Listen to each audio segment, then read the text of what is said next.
ইন্দ্ৰ দেবতা ঘৰত কোন আহি কেনে লাগছে মজা মজা মজা লাগছে ফাৰ্স্ট ক্লাস আগে ধৰা বঢ়িয়া লাগছে বঢ়িয়া এই ঋতু কি বনাই আছা এক্সিলেন্ট লোকেল মুরগি বনাইছো মই এতিয়া লোকেল মুৰ্গী এই লোকেল মুৰ্গী হ'ল আৰু ভাত হৈ গ'ল আৰু এইফালে এইফালে মাছ বনাইছো মাছ এইফালে মাছ বনাইছো অঁ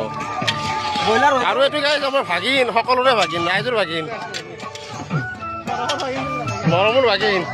ঐ সৰ্বদা নাচি দে একবাৰ নাৰিবা এই গাইজ আজি আমাৰ স্কুল ষ্টাফৰ সকলো ফেমিলি আহিছে এইবিলাক এইটো আমাৰ ইন্দ্ৰ দেৱতাৰ মটৰটো চিনি পাই গাইজ সকলোৱে